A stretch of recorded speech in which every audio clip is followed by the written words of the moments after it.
Hello everyone, and welcome back to my channel, where everything you are about to hear and see has been done in one take. I'm your host, the One Take Man.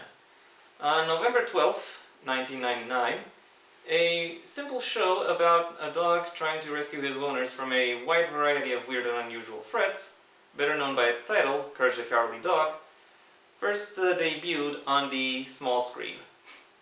Within the next 3 years, and over the course of 4 seasons, it garnered a quite sizable fan base and a lot of critical acclaim as well. A lot of that fan base was initially drawn to it by its transgressive elements, i.e. by the fact that it is basically a horror show aimed at a child audience. However, as time passed and more people started discovering this show, that initial the fandom started to move away from that initial niche, as more and more people discovered that there's a lot of artistry involved within this show, from the various designs for both backgrounds and characters, to the way it builds its stories, the way it constructs its jokes, the music. Like there really was a lot that would gather a whole bunch of people from a whole bunch of interest fields, so to speak. After about 3 years, the the series finale aired on November 22nd, 2002. So about 20 years ago. And I thought I would use the opportunity presented uh, by the debut and the finale of the show taking place within the same month of November to to basically give my thoughts on this show as a whole. In preparation for that, I've watched pretty much everything this franchise has to offer from a viewing media experience. From the What a Cartoon pilot in 1996, from 1996, all the way to the Scooby-Doo crossover movie, which premiered last year. And I'll now give you my thoughts on all of it in brief, because well, all of it is a bit too much right now. Would be a little bit too much for any other kind of video. And also, the next videos I have scheduled for this month will give you my broader thoughts on them. I will, however, skip over the movie. I have a lot more to say in that, and therefore about that, and therefore it will get its own video. Starting with the initial pilot, I absolutely recommend that you watch it, especially if you've already seen some or even most of the original series. And that is not just because it was rightfully nominated for an Academy Award, and it's not just because it has some great designs, some good humor, and is directed very well, even though all of that is true. But more for how well this initial pilot fits into the overall mythos of the franchise. Right from the beginning, a lot of the aspects that defined the horror and the comedy that would go on to build the key appeal of this show is was present, and it was very well integrated in a manner that is both very concise and very engaging. It is to perhaps no one's surprise that this pilot was later picked up for a full series, which I will now discuss one season at a time. If there is one word I could use to describe the first season, that word would be confident. Even though a lot of the stories were more small scale and low stakes, at least comparatively, a lot of what made this a lot of people who worked on this show really poured a lot of their passion and motivation and enthusiasm into it. They really wanted to make this little show about a dog saving his family into must-see TV, and it absolutely paid off. In the way the backgrounds are done, in the in the way in each character design and how well they pop, in the very interesting animation direction that gets employed, and even and especially in the music, which ties really everything together, uh, including the plots and including the humor.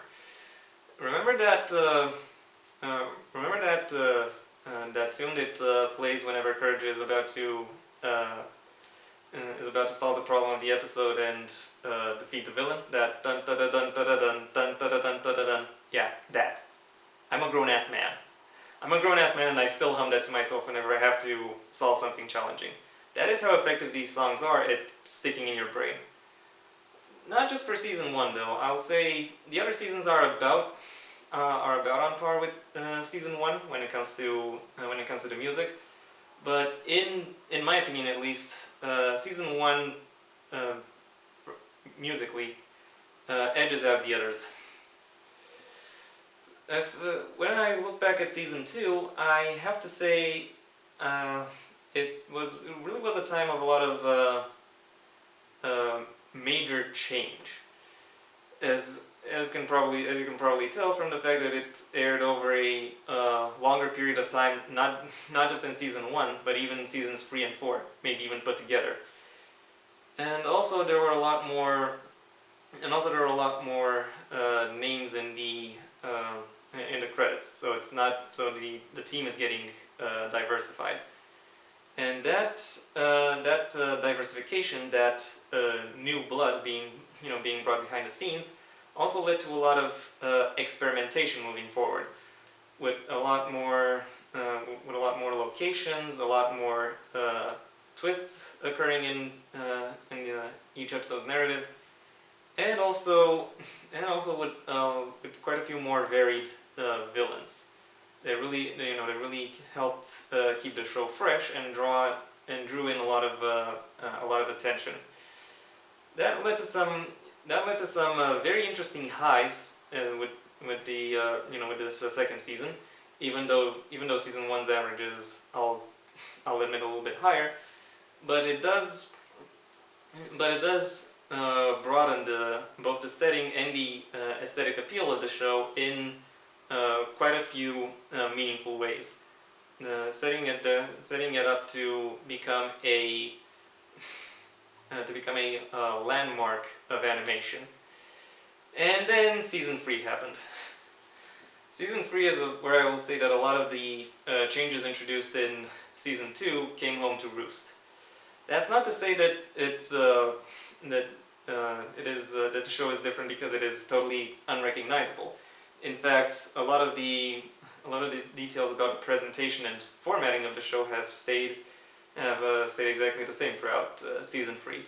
And I would argue that might actually be the problem, because the narratives that season 3 explored were starting to veer away from horror and more towards adventure, which in and of itself would not be bad, but a lot of the trappings of the show, a lot of the way it built up its tension, a lot of the way it established its narrative stakes, were still rooted in that horror background. It didn't really fit the new, more adventure-driven narratives, leading to a drop in quality throughout the entire season, more or less, with a lot of episodes just being, just not being as good as they could have been, or really, or it simply didn't strike the right tone, so to speak. And because of that, I would say season 3 is the worst of this show's entire run. Thankfully, season 4 was just around the corner, and I will say that in many ways, Season 4 was what Season 3 should have been. There were still some bad episodes in it, don't get me wrong. Cough, Ball of Revenge, cough. But overall, Season 4 was better able to use the broader setting that was, that was established within the previous seasons, and managed to work them into some engaging shows, which brought about some quite varied narratives, and as well as explorations of various parts of the setting and the characters within. It very much established that that Courage still had a lot of potential when it came to how it could tell its stories. Unfortunately, that potential would remain unexplored, because after 4 seasons, John Dilworth, the creator of this show, decided to pull the plug on it, because he thought that after 4 seasons he had really done everything he could have thought of doing with this show, which, good for him. I'm glad he managed to end his run and his fame, so to speak, on on his own terms. Still, the fact that this particular plug was pulled doesn't mean that the showbiz rumor mill didn't start going. And talks about a potential continuation of the series have been going on pretty much for 20 years now. Whether that be a new season, a legacy series, or even a film. But aside from a fairly average CGI short, which only aired in Cartoon Network Southeast Asia in 2014, nothing really came of it. Except for that Scooby-Doo crossover movie I mentioned at the top of the video, but I'll talk about that in its own video, because I have a lot to talk about there. Until then, however, thank you for your attention. If you enjoyed this video, then please leave a like, and maybe even share it wherever you think other people will like it as well. If you have anything you'd like to add to this video, the comment section awaits your input, and if you want to see when my next video gets released, well then please subscribe. Ideally also ring the bell, or do whatever else YouTube will ask of you in order to keep you notified. I also have a main channel where I talk about more bookish / literature topics, which I will link in the description down below, right past my social media, which I also suggest you check out should you feel so inclined. Until next time, I have been the One Take Man.